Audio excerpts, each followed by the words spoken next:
जो हरियाणा प्रदेश के अंदर कांग्रेस पार्टी की मेंबरशिप चल रही है, जो चलानी है अब हल्का दौर के अंदर 3 ब्लॉक आते हैं, जगाधरी, मुस्तफाबाद, सरस्वती नगर और प्रॉपर रदौर।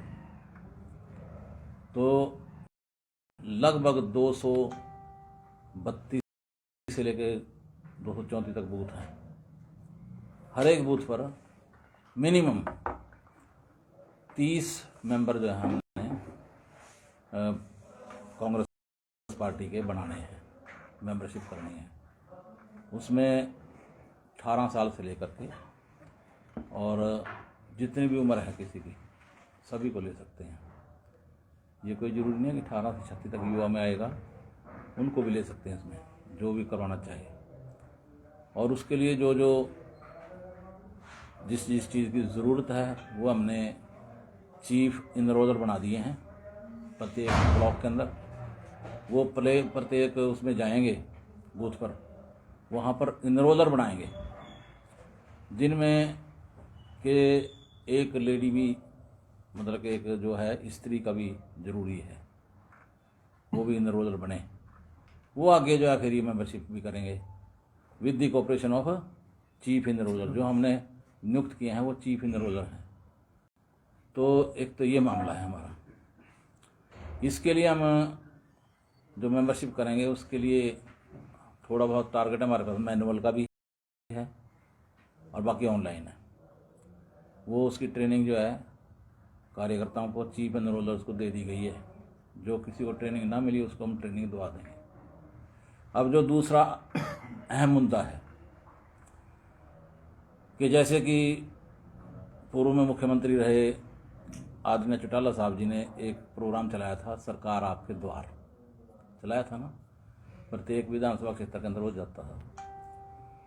तो हम लोगों ने, कांग्रेस पार्टी ने, जैसे कि प्रदेश के अंदर हमारी सरकार तो है नहीं, हमने एक प्रोग्राम चलाया है विपक्ष आपके समक्ष।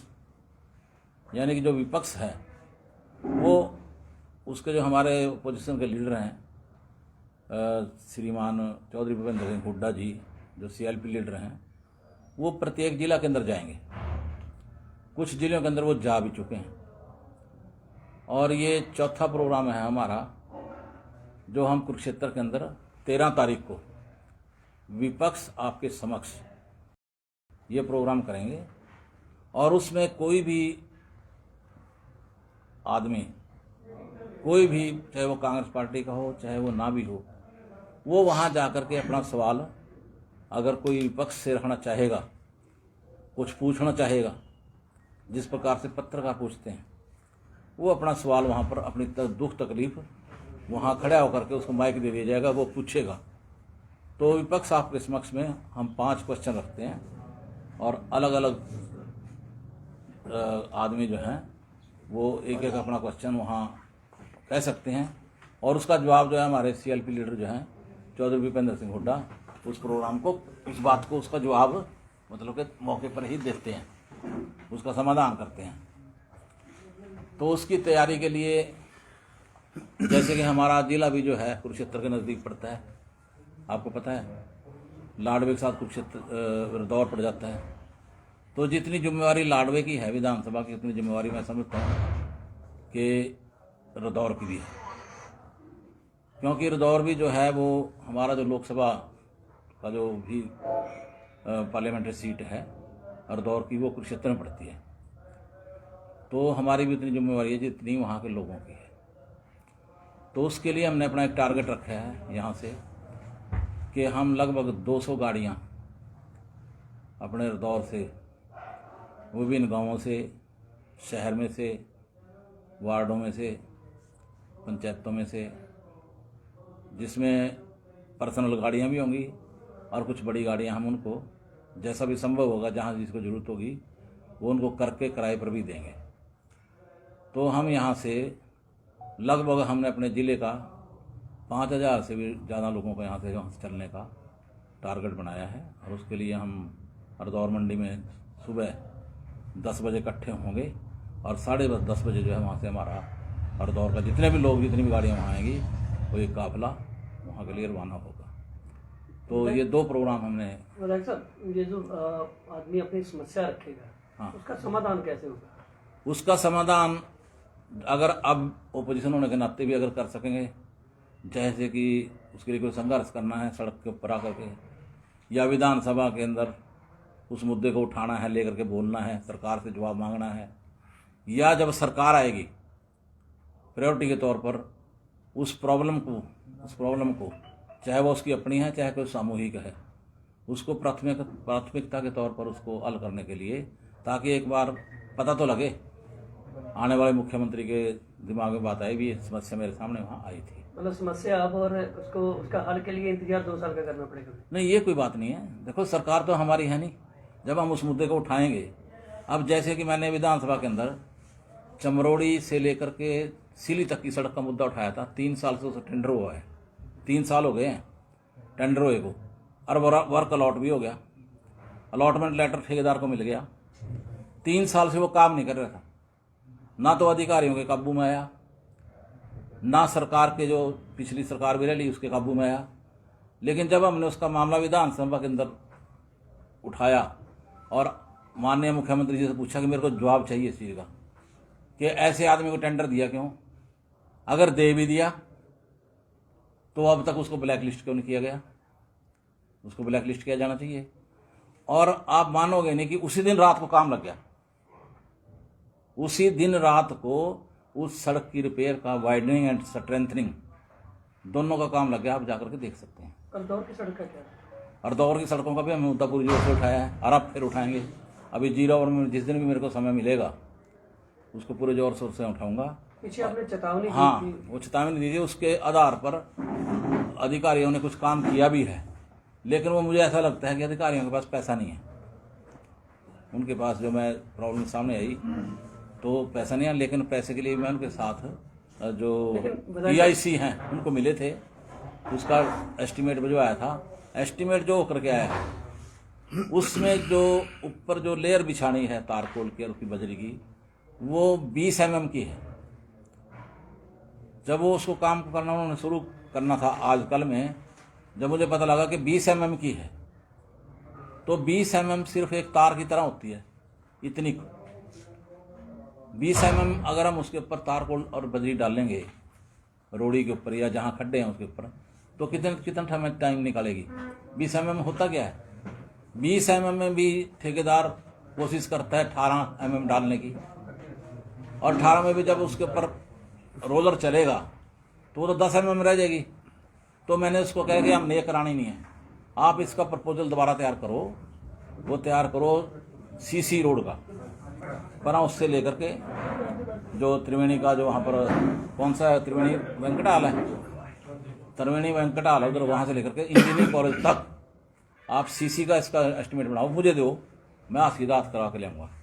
विधायक साहब, अभी आप बोल रहे हैं कि अधिकारियों के पास पैसा नहीं है, लेकिन देखने को मिला कि यमुनानगर की सड़कें जो बनी हुई हैं अच्छी खासी हैं, वो उखाड़ के वहाँ टाइलें लग रही हैं, तो यहाँ पैसे का दुरुपयोग और अधिकारियों के पास पैसा नहीं। देखो, उसके लिए तो आप जानते हैं कि दुरुपयोग कितना रहा। तो नगर निगम के अंदर बहुत दुरुपयोग चल रहे हैं। मैंने वहाँ पर 2-3 क्वेश्चन भी लगा लिए, अधिकारियों ने नोटिस भी दिया कि, लेकिन किया कुछ नहीं। ये तो वो सरकार है कि जिसमें जो बोलते हैं ना, हर साख पे उल्लू बैठा है, अंजाम गुलिस्तां क्या होगा। यानी कि जिसका जहाँ दांव लग रहा है वो छोड़ नहीं रहा है, वो खाई जा रहा है जहाँ से, जिसको जहाँ से मिल रहा है। पैसे के पीछे जिस तरह पड़े हुए हैं। कहीं पर नाइट जो उन्होंने लगाया था, अभी रात को भी सफाई होया करेगी, उसका मैंने मुद्दा उठाया था वहाँ भी, लेकिन वो बंद तो नहीं हुआ। 5 करोड़ का ठेका हुआ उसका, कहाँ सफाई होती है रात को? आपने कभी देखी है रात को सफाई होती? अगर देखी हो तो बताओ। इसी प्रकार से जो गलियां बन चुकी हैं उन्हीं के ऊपर दोबारा दिखा करके पैसे लुटे जा रहे हैं, पैसे खाए जा रहे हैं। और खुद जो लोग निगम के अंदर जिम्मेवार सीटों पर बैठे हैं वो कॉलोनियाँ काट रहे हैं, कॉलोनियाँ काट करके प्लाट बेच रहे हैं, वहाँ सड़कें बना रहे हैं। कौन है वो तो आप पता कर लो। वो काम तो पता करना पत्रकारों और सरकार का काम है। खुलासा भी हमारा काम तो बताना है, हमारा काम तो बताना है। अभी तो आप 5-5 मेंबरों की वहाँ सुनोगे, हमने तो एक ही पूछा आपसे, आप वो नहीं वो तो मेंबर बताएंगे ना, वो तो मेंबर बताएंगे। तो यहाँ भी एक मेंबर बैठा, वो बताई दे। नहीं, वो काम आपका है, पत्रकारों का है, और आप पता है आपको सब, जिस प्रकार से आप मुस्कुरा रहे आपको सारा पता है। तो इस प्रकार से ये जो मुद्दे हैं ये मैंने आपको बताए हैं, और भी इस प्रकार के मुद्दे हैं जो हम उठा सकते हैं, जो हमने उठाने हैं। जैसे आज के टाइम में कोई भी डिस्ट्रिक्ट हेडक्वार्टर नहीं है जहाँ पर पीटीआई टीचर, जहाँ पर एक्सटेंशन लेक्चरर, आंगनवाड़ी वर्कर कार्यकर्ता हमारी बहनें, और जो ड्राइंग टीचर, पीटीआई मास्टर, ये सारे आंदोलन पे ना बैठे हों। और जब ये विज्ञापन देने के लिए जाते हैं अपना, तो इनको डंडे लगते हैं और पुलिस केस इनके खिलाफ केस दर्ज करती है। ऐसे भी मामले हैं, वो भी हम उठाएंगे। कुरुक्षेत्र के बाद क्या ये डिस्ट्रिक्ट स्तर पे भी होगा? हमारे जिले में भी होगा, लेकिन उसकी अभी डेट जैसे भी आगे मिलेगी वो उस वक्त जो है मीटिंग करके बता देंगे। अब ये चौथा प्रोग्राम है जो कि कुरुक्षेत्र में होने जा रहा है। इस प्रोग्राम को कामयाब करने के लिए हमने ये मीटिंग बुलाई थी। और दूसरा जो मेंबरशिप है पार्टी की, उसके लिए कितने मेंबर कमेटी का गठन किया है मेंबर जोड़ने के लिए? उसके लिए हमने एक ब्लॉक से 6 कार्यकर्ता लिए हैं, जिनको चीफ इनरोलर बनाया गया है। वो चीफ इनरोलर जो है जा करके इनरोलर बनाएंगे, इनरोलर जो इनरोल करेंगे, और आगे जो है मेंबरशिप होगी। सर क्या लगता है आपको, जो है विपक्ष जो है सरकार को कहीं ना कहीं मुद्दों पे घेरती है, लेकिन जो है सरकार उनका सर निजी तौर पर जो है सर मतलब कि बात नहीं करती है और मुद्दे भटकाती है और विपक्ष को ही घेरने का प्रयास करती है, उसके विषय में क्या पूछेंगे? देखिए, वैसे तो जो भी सरकार होती है इस तरह सभी सरकारें करती हैं जी, लेकिन इनके अंदर कुछ ज़्यादा है। ये तो यूँ समझते हैं कि एक बार हमारे पास राज आ गया ये तो सारी उम्र रहेगा, ये तो हमारा बाप दादा ही हो गया है, जिसको बोलते हैं ना भाई ये तो मेरे से मेरे बेटे के बेटे से बेटे का इस तरह जाता रहेगा, जबकि ऐसा कुछ नहीं है। ये लोकतंत्र है, और लोकतंत्र के अंदर जो है जिसका लोकतंत्र के अंदर वोट ज़्यादा होती हैं उसी का राज होता है। इस चीज़ को शायद इन्होंने दिमाग में से ये भूल गए हैं कि सारी उम्र ये रहने वाले नहीं है। जिस प्रकार से ये कल इसका मुद्दा लेकर के आए हैं धर्मांतरण का, भाई धर्म चेंज ना करे कोई। हमारे जमुनानगर में कौन से धर्म चेंज हो रहे हैं बताओ? कोई ऐसा मुद्दा है? और जिसने करना है अपनी खुशी से, वो तो संविधान के अंदर उसका अधिकार प्राप्त है। कोई भी अपना धर्म कोई भी कर सकता है, लेकिन किसी को जोर जबरदस्ती नहीं कोई करा सकता, जोर जबरदस्ती नहीं करा सकता। लेकिन अपनी मर्जी से अपने धर्म का प्रचार करना, अपने धर्म को अच्छा बताना, या उसके बारे में प्रभात फेरियां निकालना, सब कुछ करना, ये करना वो करना, सब मौलिक अधिकार में आता है ना। तो तब बताओ, अब ये हमें हमारे उसमें संज्ञान में कई ऐसी कांड आए हैं कि जहाँ कोई अपना कोई ऐसा कोई फंक्शन भी कर रहा है धार्मिक, वहाँ भी कुछ विशेष लोग पहुँच जाते हैं और जा करके खड़दू उतार देते हैं, मार पिटाई करते हैं। तो इस प्रकार से उसी मुद्दे को लेकर के कल हमारा वहाँ रौला हुआ, जिसमें आदरणीय काद्यान साहब को जो है निष्कासित किया गया, जबकि ये निष्कासित करने की बात नहीं थी, क्योंकि जैसे कि उन्होंने ब्लेम किया है कि भाई बिल पाड़ दिया, कादियान साहब ने बिल पाड़ दिया, जबकि बिल वो था ही नहीं। अभी तो वो बिल पेश किया गया था, बिल तो वोट पड़ने के बाद बनता है, तब तक तो वो एक कागज था। बिल कहाँ से पाड़ दिया? ये जगह जगह कह रहे हैं कि बिल पाड़ दिया जी उसने। बिल कैसे पाड़ दिया? अभी तो बिल बना ही नहीं था, कानून बनाया नहीं था। कानून तो जब बनेगा ना जब उसके ऊपर हाँ या ना हो जाएगी।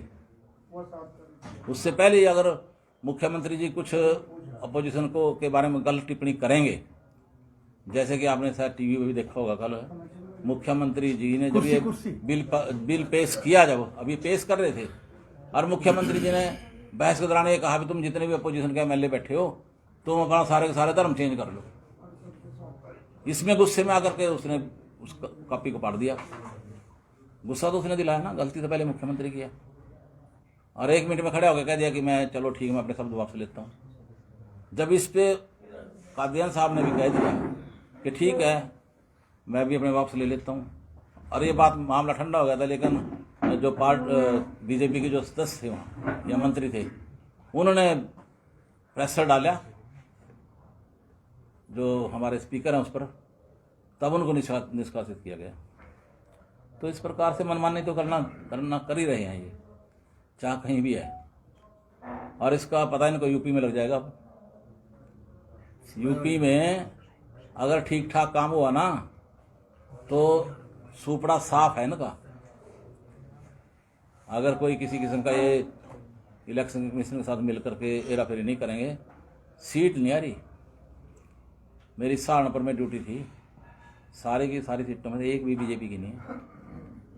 वो ठीक है कि हमारी कांग्रेस पार्टी की भी चाहे सीटें कम आएंगी, लेकिन हमारी वोट परसेंटेज बढ़ेगी, वोट परसेंटेज बढ़ेगी, इनकी घटेगी। आने वाले समय जो है कांग्रेस का भी आने वाला है यूपी के अंदर। वो मानते हैं कि अब की बार नहीं है, लेकिन अगली बार है।